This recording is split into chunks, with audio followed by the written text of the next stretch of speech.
We are born free, and we will die free. The time in between, though, that's complicated. In that time, governments, institutions, and our egos will limit our ability to find true freedom in this life. These are real stories of real people overcoming the odds, persevering in justice, and unlocking their potential. Welcome to Finding Freedom. Here's your host, John Odermatt.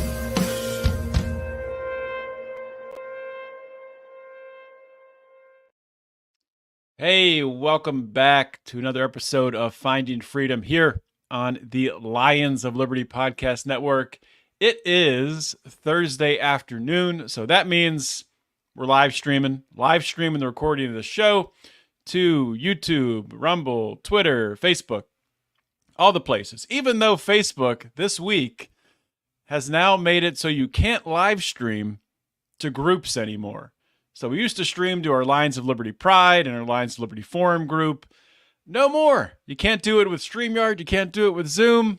I don't know what Zuckerberg is doing over there with Meta and Facebook, but he's I don't know. I don't understand the company. I don't want to go off on a tangent, but Meta, the stock price keeps going up and the product keeps getting worse. And little teaser, we might talk about social media networks and potential competitors to Meta coming up later in the show with my guest today. And I will introduce my guest in just one moment. But before I do that, I just want to remind you all that if you like this show, if you like what we're doing here at Lions of Liberty, please consider joining the Lions of Liberty Pride. You can do that on Patreon or in Locals. Just search Lions of Liberty. It'll pop up. You can see the different tiers that we have and join wherever you're comfortable. Would love to have you. And Brian and I are actually working on another feature, another level, another offering that we're going to put together for our Pride members. So stay tuned for an announcement there next week. But let's get on with today's show and bring in my guest. My guest is James Whitfield. James is based in St. Paul, Minnesota. He is the founder and CEO at Ex-Offenders Resources Network. Yep. It's a network that he built up for ex-offenders, people coming out of prison, to help them to find jobs and get on their feet and get some experience. James himself is an ex-offender, so he's been through it himself and he's overcome those difficulties. We're going to hear about his story. Yeah, he's also a filmmaker. He has a skill set that includes leadership development, business intelligence, licensing. And as I talked about just a moment ago, he's also the founder of a new social media platform that we'll be talking about. So, James, welcome to Finding Freedom. Hey, thanks, John. Appreciate you having me. Yeah, great to have you on the show. And I think I heard of you. It was a couple of weeks ago. Mutual friend of ours brought your name up and was talking about some of the things that you've worked on in the past, and I'm still working on with ex-offenders, and some of the new stuff you're working on with the social media company. And I'm like, James fits exactly in like the type of person that I want to talk to. Someone who's had the obstacles, had the things they've had to overcome, and you've turned it into good things on the other side, and you're an entrepreneur. So I always like talking to creative people like yourself. I think a good place to start, though, for my audience to get to know you, let's turn back the clock back to before you went to prison and before you went through that experience. We'll get to that. But just to set the stage, if you could just talk about what your life was like at that point in time. Where were you living and what were you doing? Well, at that time, at the first arrest, John, I was arrested several times. So I was like the bad boy who got jammed twice. And then the third time, the feds just decided to bank me off of the second charge. So, but we'll talk about that. But before that, it was 1981. I had a new son. He was just born, and I was in downtown Minneapolis, and I was arrested with another individual for our armed robbery. And so I got arrested and I served time in prison for that. Got out. Things got tight. I ended up robbing again because couldn't find a job nowhere. So that landed me in prison again for the next 22 years. Wow. Yeah. So let's talk about let's talk about what led you into that life in the first place, where you were putting yourself in situations where you would end up, potentially getting arrested. So how did you find yourself in that situation? Well, I did the dumb thing. The first charge that I was in, I went to prison. While in there, they have these here forms. Every prisoner should see them. It's called a case summary disposition form. And on there, it clearly stated evidence was insufficient to sustain the conviction. So I'm like, why the hell am I in prison? Oh, if they catch me again, it'll be for something I did. So I went and did the stupid. And then I ended up getting a couple of decades out of my life taken for it, But other than that, I was working. I'm a veteran. Um, I was happy with my two kids, and that's it. Yeah, well, let's talk about that charge. The ultimately landed you in prison for decades. That it was a Yes, it attempted bank robbery, right? was a bank robbery with a note. Mm-hmm. I had handed a teller a note that had written on it, "This is a holdup," and and I got away with it.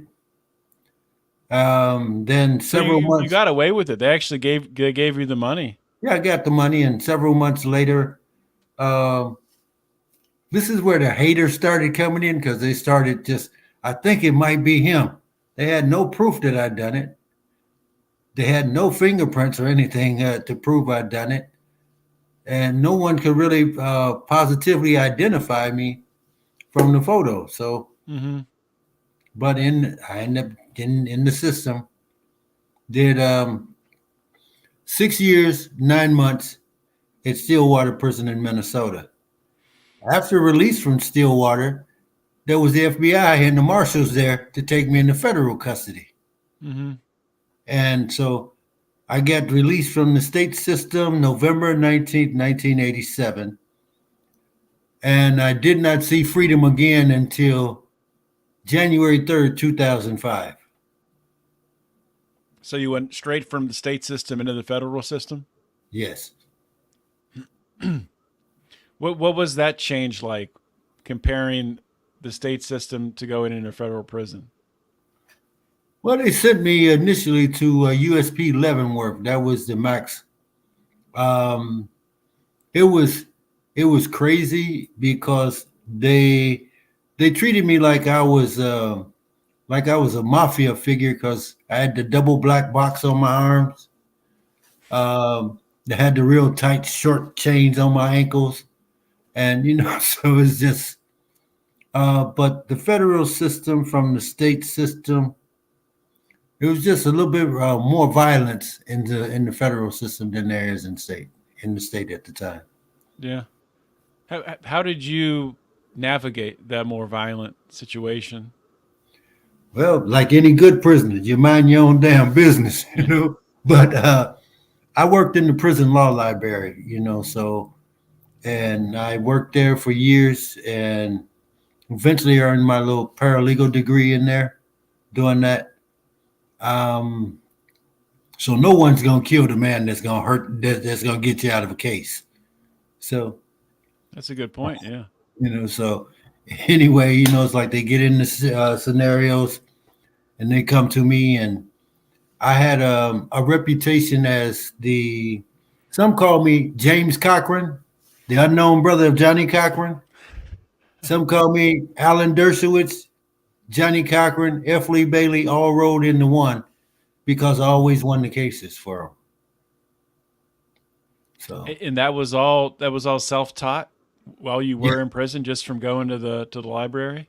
yeah. Going to the law library first, I was just handing out books, and then people started asking me questions, and I said, "Well, I think I need to read all these here books so that I have a better understanding that within the span of 2 years, I'd read everything from Title II, the U.S. Constitution and the preamble, all the way to Title 50, War and National Defense, and what constitutes declaring an act of war. So Hmm. when I have a photographic memory, so most of the things is just there. I It's like you're like you ever seen the TV show Suits? No, some John. I didn't. There's a character on that show, Mike Ross. He's a Okay. photographic memory, and he's posing as a lawyer. It's a good show. You should check it out. But anyway, that Okay, made me think of but that. no, I stopped watching TV, and believe it or not, TV and sports in like 1982. Yeah. Yeah, I think Michael Jordan and Keem Olajuwon were in their last year of college playing Wow. basketball. So I just gave. I mean, there was more important things to do. And inside the prison, you need to learn to stay alive. You ain't got time to sit around and watch something on TV. Yeah, I can definitely see how that could be the case. So let's talk about, yeah. So you're focused. You're in prison. Your time in there is winding down. Um, how were you preparing yourself to get ready, or was there anything you were doing to prepare yourself to get ready to be released? Well, people ask that question all the time, and I tell them, say, I was never focused on what goes on around me in there. In other words, my mind was already set for the streets. Even all 27 odd years, my mind was on the streets. I didn't get involved with the prison politics and the little games or gangs or whatnot, drugs, none of that.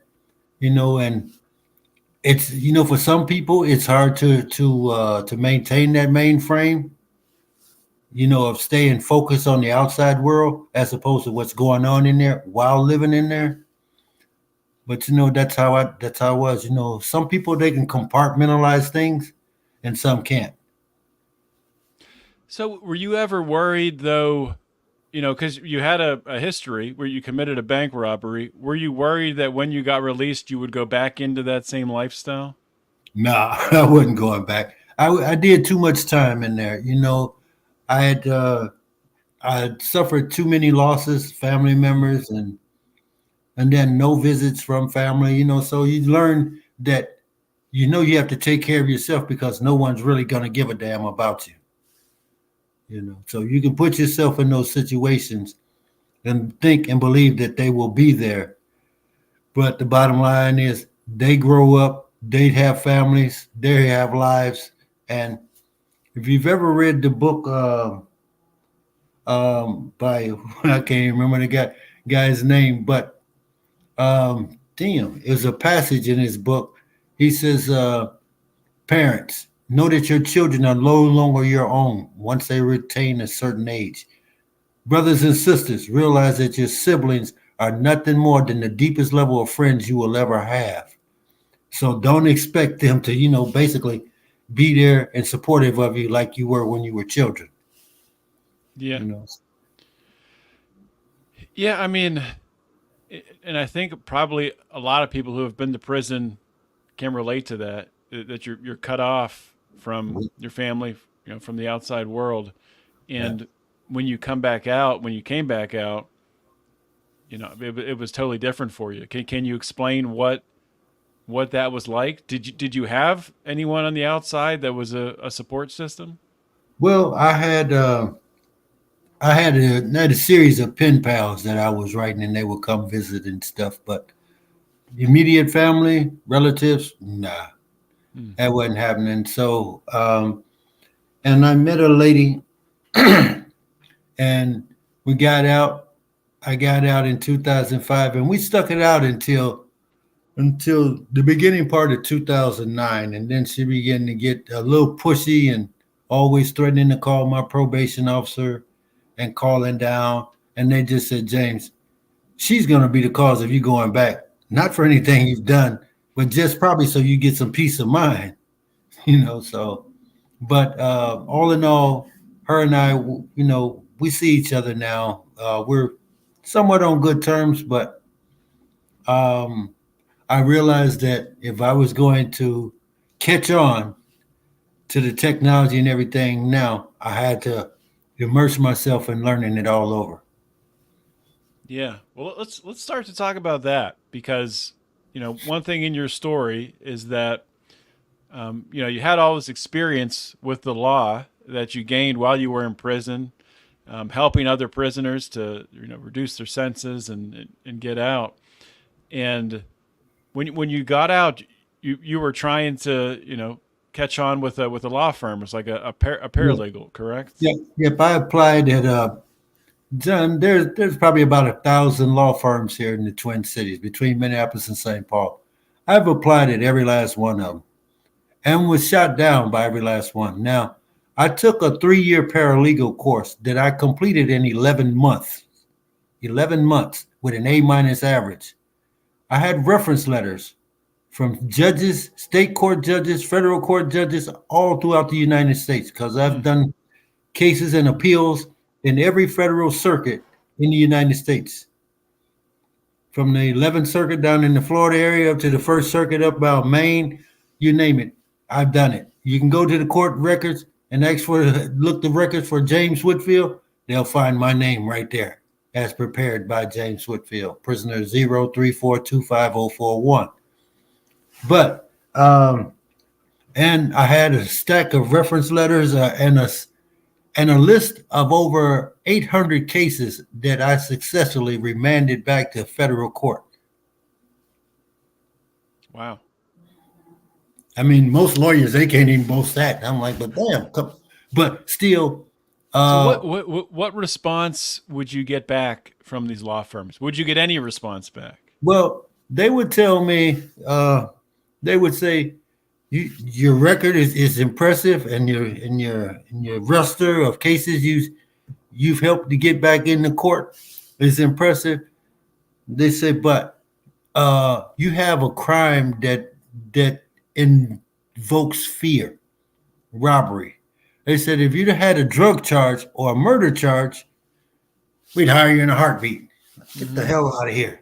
How does that make sense? That But doesn't that's make any sense. Yeah. but they said that robbery has the element of violence and danger. Well, murder is final. I mean, how much danger can you get than that? But it was crazy, and it always seems that I'd have to go through the first lawyer, the first initial interview. They'd actually come back for a second interview. Then they sneak in a third attorney, and usually it's always the third attorney is always a black attorney to escort me out the building. Really? Yeah. So, but then years later, I see those same attorneys, and they say, well, what are you doing nowadays? I tell them I started a nonprofit organization called Ex-Offenders Resource Network.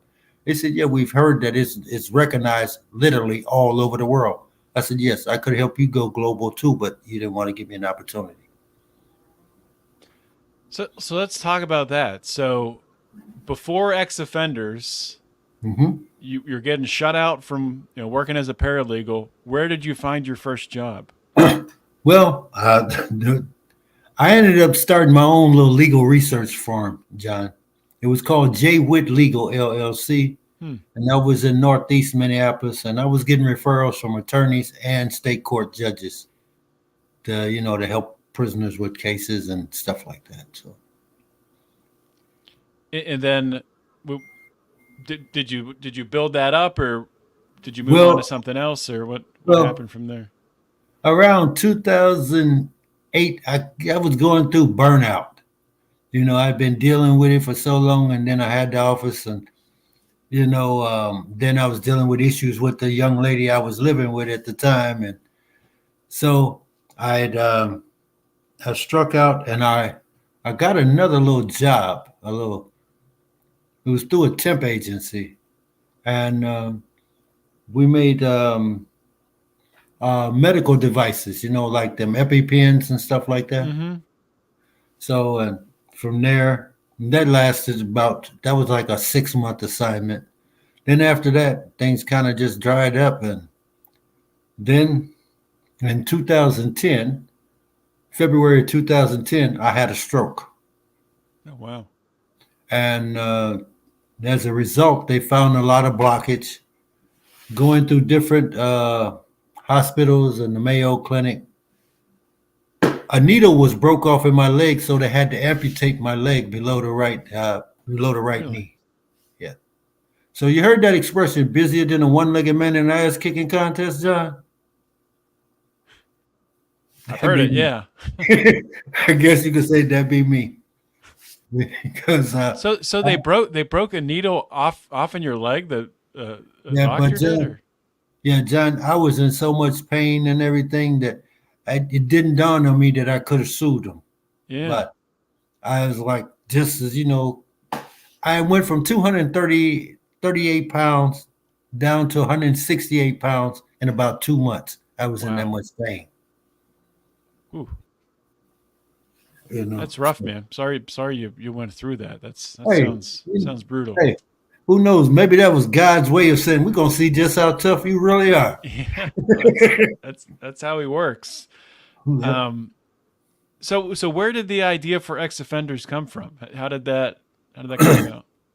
Well, I kept trying, and the lady, my wife, who's pictured behind me back there on the wall up there, Mm-hmm. she says, James, why don't you just do something since no one will give you a job? You do something to help others that's coming out that will face the same or similar circumstances that you do of trying to get a job. So start a nonprofit. So she's the inspiration behind the nonprofit. So when you start this nonprofit, I mean, what kind of goals and vision for it did you have initially? Was it like, were you thinking very localized, or No, no, what no, were your no, no, thoughts? no, John. We had plans to go nationwide and Mm-hmm. globally, if possible. Now, here's the interesting thing about the global aspect of Ex Offenders Resource Network is I developed a 13-page symposium agreement that I submitted. Well, let me back up. Um, I was on this one site called About Me, and I ran into this lady named Sue Clifford in London, England. She runs a similar program called No Offense, CIC. Uh, that's what they call nonprofits over there, not NPOs over here. But so Sue has a vast network, and so I sent her a copy of my documentary film and um, this year's symposium agreement, international symposium agreement for other organizations to join us and helping to address some of the problems that the governments in our respective countries wouldn't. So it's called the International Coalition for Reentry Affairs.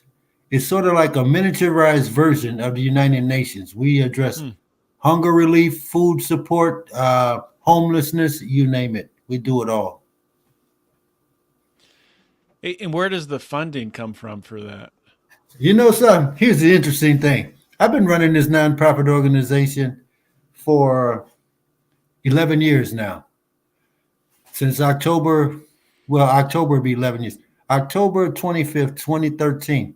I've been funding it myself. We're eligible for funds and funding and grants, Mm-hmm. but you can't find a grant writer.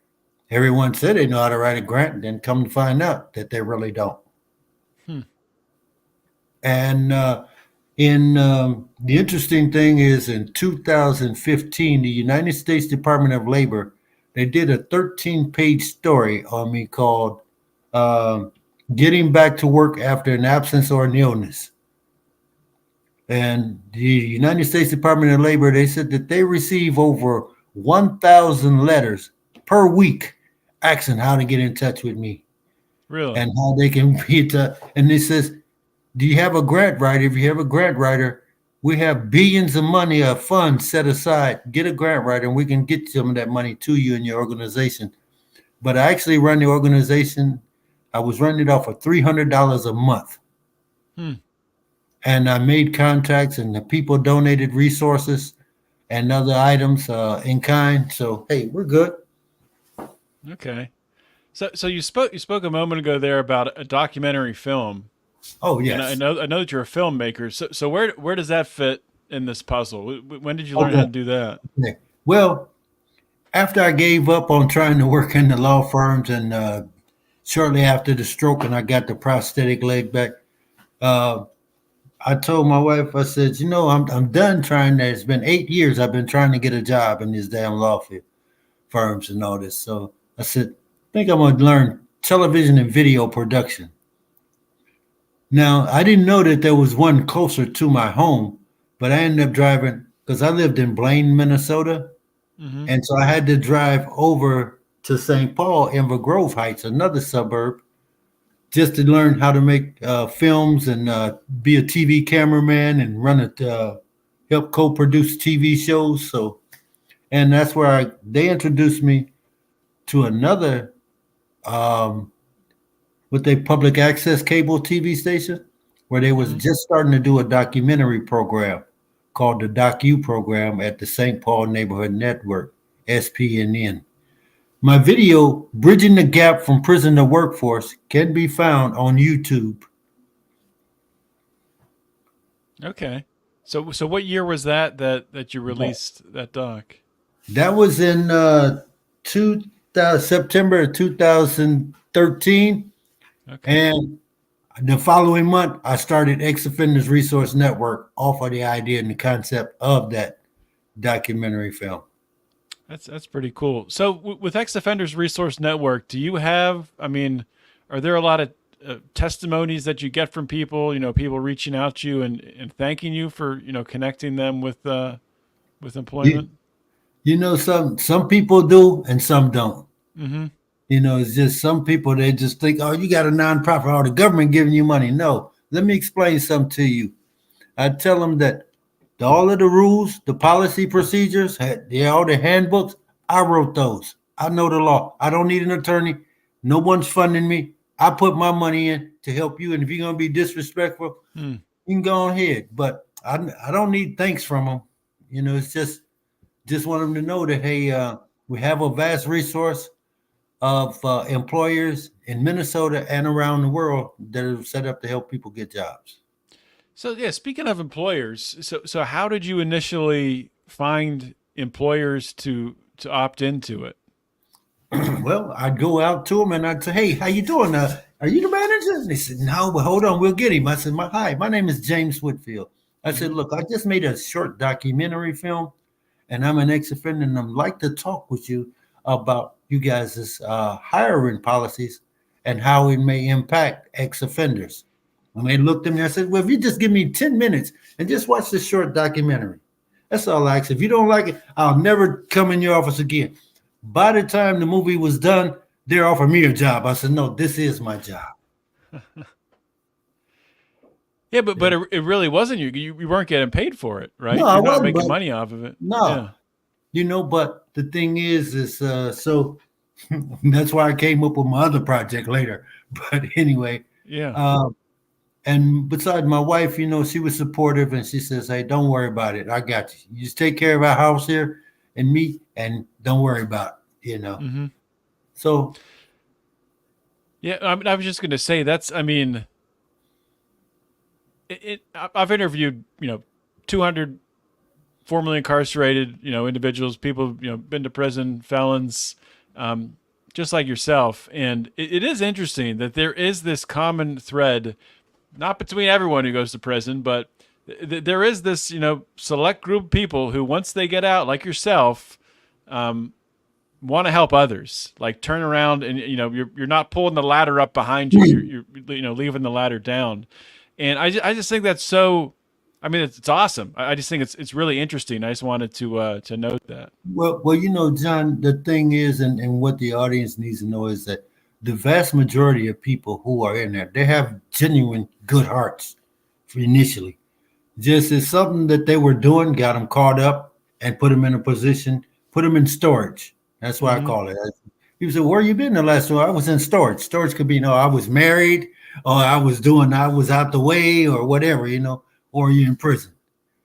So, but the vast majority of people incarcerated, they have good hearts and genuine like people already. It's just that there's the stigma attached to ex-prisoner, convict, all this. that people kind of want to shy away from. Do you think that stigma? I mean, you founded Ex Offenders more than 10 years ago. Do you think that stigma has gotten less? So do you think things have improved with regards to the view towards ex offenders from 2013 until today? No, No. it's still it's well, it might have went down a smidgen, John, Mm-hmm. but not much. It's people. But here's the sad thing: is when you have a country with over 300 some million people in it, close to 400 million, and you have nearly 200 million of them that has some type of felony record or arrest record on them. It's kind of hard for you to be an asshole. Oh, excuse my language. It's kind of hard for you to be a jerk and still, view people in this negative light. Mm-hmm. No, that makes sense. So let's pivot here and let's talk about some of your other projects. I know when we talked on the phone, we talked a lot about this social media Oh, network okay. that you're working on. Also, I know that you've had you've done a bunch of, is it radio John, or TV? I've had my own podcast. It was Odd Some Radio, Our Yeah. Turn Social Media Network Radio.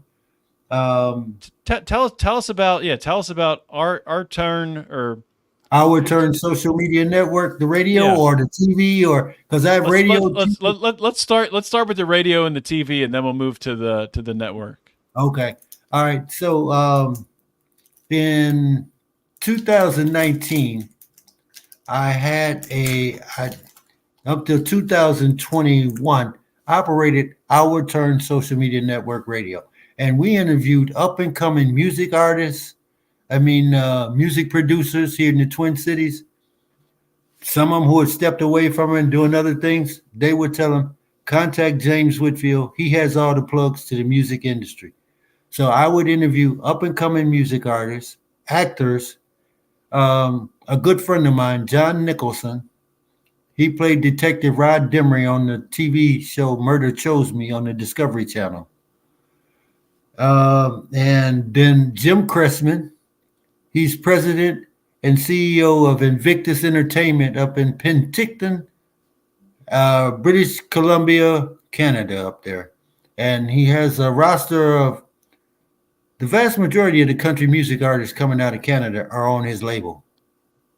And so we'd interviewed them, and then I'd interview other ex-offenders and, just to see where their heads at, see what direction they wanted to go, what they wanted to do. And yeah, I just pulled up the page now in front of me. Yeah, it looks like you were still doing those interviews in 2021. So is that still going on, or are those interviews still happening? Well, I'm going to reactivate the podcast, John, because the podcast and Our Turn Social Media Network TV, they're all being blended into the new social media site. So what is the social media site? If you can, I know it's kind of it's hard to explain, and it's hard for me to even comprehend as we were talking about this before without seeing a visual. But yeah, explain what it is. Okay. Well, imagine a social media network site where you never have to leave off the channel for nothing. You want to go back to school? We have education systems in there where you can go back and you can get a college degree or whatever, or you can learn new technology. Whatever you want to do. Like we have one of our partners is the Massachusetts Institute of Technology, MIT. So they're one. We did have edX.org, but edX been sold out, so we're no longer affiliated with them. But we at one point, we were connected with 225 of the world's top Ivy League colleges and universities around the world. From the Helsinki Institute in Japan to the University of Tokyo, you name it. The Sorbonne in Paris, France. We were plugged in everywhere. That's my, well, let me back up here. Sure. In 2017, let me back up. After the 2015 story by the United States Department of Labor, in April of 2016, myself, a gentleman named Mike Friedrich. Mike has Allison.com. It's an online education platform, one of the first online MOOCs, which is multiple open online courses. And it's Allison with one L.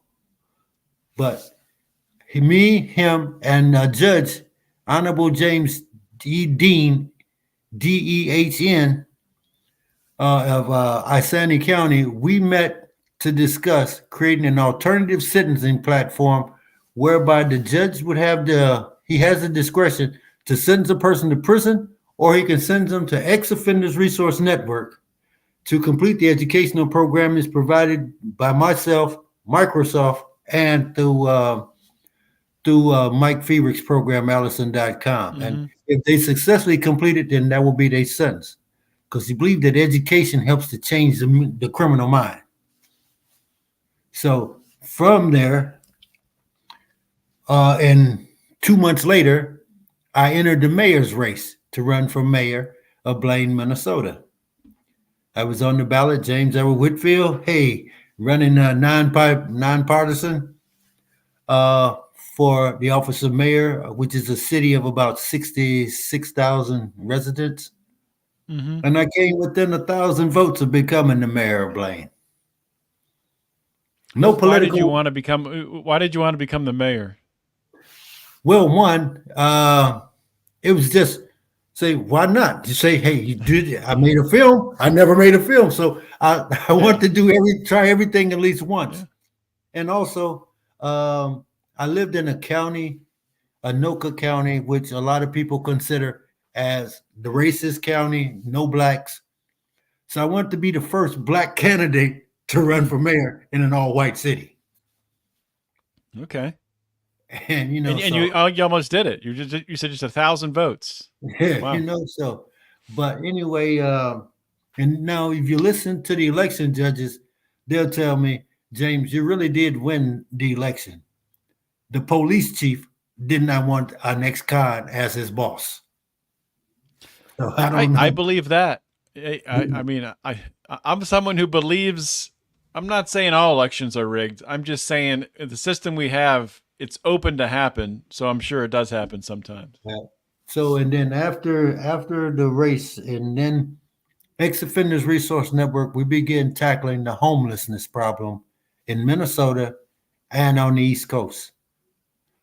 We were in a position to get a former VA medical facility out in Pittsburgh, Pennsylvania. And I worked with the mayor of Pittsburgh, Pennsylvania, William Peduto, and his staff in Allegheny County and all that. Oh, yeah, we was having this talk the other day. But yeah, we were talking that Peduto, he's famous for in Pittsburgh. He wanted to turn, well, he actually did. He was putting bike lanes on every street in the city of Pittsburgh. And if you know anything about Pittsburgh, it's cold for about half the year, and you can't. Nobody's using bike lanes, so people didn't like it very much. But yeah. So anyway, the facility that we were looking at, it was situated on 248 acres of land, and as a nonprofit organization, I would have been able to get that property free of charge. I had a team of investors with a pool of about $14 million to help with the renovation. The city of Pittsburgh, and a lot of construction companies in town, they were going to come through, do the mold remediation and all that. And I had donors that would donate bids and clothing and food items. It would have been enough to house 4,000 people. So but we got shot down on that because, believe it or not, we had included that we would also help the homeless veterans, and the United States Department of Health and Human Services, they struck it down because we included the homeless veterans. Because they already have a VA for that. Right. And I was like, that's dumb. I said, hell, I'm a vet, but, and then there's a lot of veterans in prison, so it's like, come on. So you're trying to help people to bounce back, but the resources, and then after that, in December of 2018, I received an invitation only to the Forbes Speakers Bureau at the Forbes office in Manhattan. I unfortunately Hmm.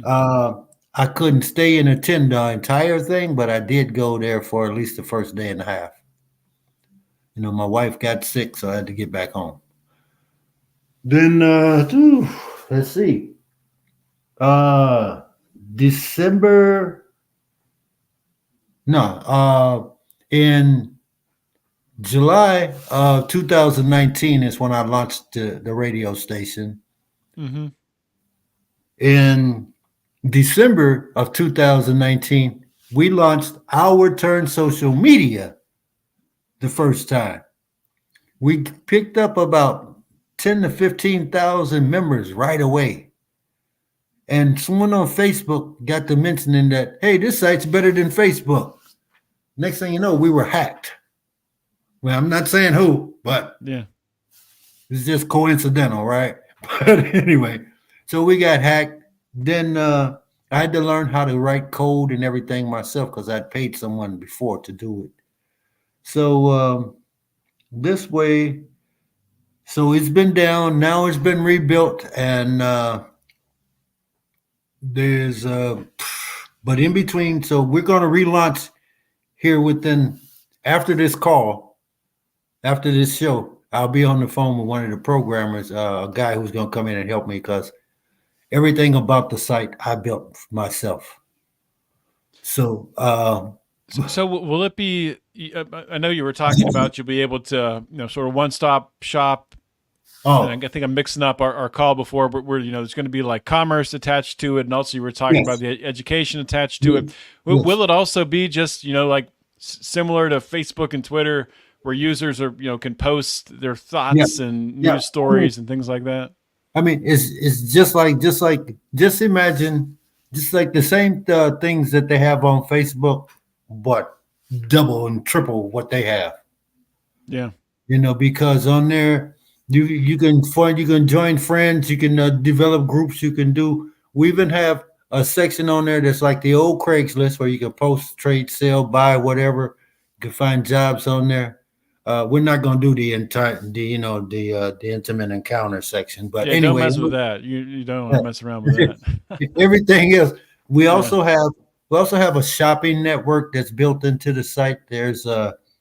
I have an affiliate program that I work with. There's 1,841 stores and other business services you can shop from. Yeah, it sounds really really interesting. And I use Facebook because that's where I have a big network of people that I talk to, and I like seeing what they post. But when you look at like the product of what Facebook is, it has gotten worse and worse every single year. And I was talking about at the top of the show with Meta.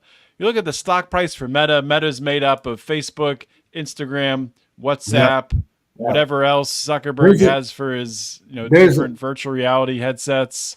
There's a total of 67 businesses that they own. Does he? And I blocked all 495,000 of their IP addresses because if you hacked me before, you won't get a damn chance to do it again. Yeah, I'm sure they'll try. But yeah, I'm all for disruption in this space. I think it's desperately needed. So I wish you all the luck in the world for that. Do you have an estimated date on when you think you'll be able to release it? Open it up? I'm just going to say it's going to be after. We were going to launch on April 9th, but I got up. Google had all of the back end information on Google. So I had to contact Google. Hey, take that down. Remove all that. So they did. But, and so we don't know what happened or how it got populated out like that. But then there was attempts to inject the viruses into the system.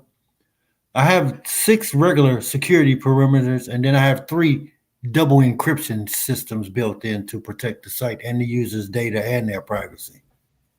Yeah. That kind of reminds me. The other thing that can make a social media site not work as well as it should, like on Twitter, where Twitter is just filled with all of these bots where, half of your new followers and half of your people who comment and like your post are just bots of, No, it really takes away from the experience. well, see, here's something else. Is not only do we have the stores, we have a filmmaking app built into the site, so you can take films from my TV channel, and through an agreement with our Turn Social Media Network, you can even remake old classics of the films that I own in my collection.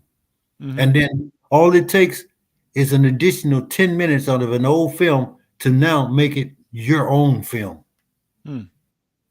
So if you had 10 minutes from a movie from the 1930s and say, now this is how we're doing it in 2024, and just add in, something. And that's all it takes is just that little bit of creativity in 10 to 15 minutes. And now it becomes your work. So it's movies that you own the rights to from the 1930s? Well, John, I ain't gonna get into how I got them on here because I don't want everybody trying to jump on my secret. But yeah, I can get free movies. I can get every game out there from Call of Duty and all that, which I don't know nothing about, but I can get any and all that stuff free, and it's on my channel. I do have languages built into my channel, so you can learn Japanese on there. You can learn Spanish. You can learn Italian. It's kind of hard to find French. Well, I can find a lot of German courses on there that they can use, but so the TV, the radio, the site, the social, the filmmaking app. We have there's so much more. I mean, there's just a lot, and a lot of them are revenue generating streams. I remember when we talked about before, you were saying it was more localized. No. So now that's something. It's not local. This is global, John. And okay. So it's all around the world right now. On Microsoft Copilot, I'd ask, "What is Our Turn Social Media Network about?" And they said, "Our Turn Social Media Network is a site that is designed to revolutionize and reshape the landscape, the social media landscape." They said it's been called an anomaly, an unparalleled digital enterprise, and one of the sites called it an entire media conglomerate in one platform. So they're saying that Awesome is very disruptive in the social media space. Now they can buy me out, but yeah, man, I'll tell you, I'm looking forward to getting my eyes on it and seeing just what it looks like. We're running down on time here, so before I let you go, during the course of this interview, is there anything that you really wanted to talk about that you didn't get a chance to talk about, or is there a message that you want to double down on and communicate again to my audience before I let you go? Well, whatever it is that you've gone through, just find something that you like and you're passionate about, and devote time and energy to that. Don't let no one sway you away from your dream, your passion, because it is what what will pay you off in the end. Some people get in for the money. Some just do it because they, want to do something, humanitarian like. But whatever it is, just stay focused and don't let no one drag you down or drag you back to that old life. Please, it's not worth it. I've been there, and if I had to do it all over again, if someone would have had this talk with me, I never would have went and did the second thing. Yeah, well, that's wise advice, and it's coming from a man, a man like you that has lived it and walked it. So I hope my audience really takes those words to heart. James, I want to thank you for coming on the show, being so open, sharing your story. I'm sure your story today will help someone down the road when they hear it. I wish you the best of luck here in the future with Our Turn Social Media and everything else that you're working on. Okay. And thank you for coming on Finding Freedom. All right, then. Thanks, John. Hey, thanks for having me. You have a great evening, folks. All right. Bye-bye. You too. All right. That was my interview with James Whitfield. You can find all of the links to everything that we talked about on lionsofliberty.com on the show notes page there. I'll be back next week with another awesome interview. In the meantime, if you could please, wherever you're watching this or listening to it, you could please subscribe to that channel, app, whatever it is. We're trying to build up our Rumble audience here, and YouTube has a shadow banned. So if you're a video person, check out Rumble. It's a better app for us. But if you like podcasting, wherever you're listening to it, be sure to hit subscribe wherever that is. And that's all I got for this week, guys. I will see you all next week with another great interview. In the meantime, always remember to keep your head up and the fires of liberty burning.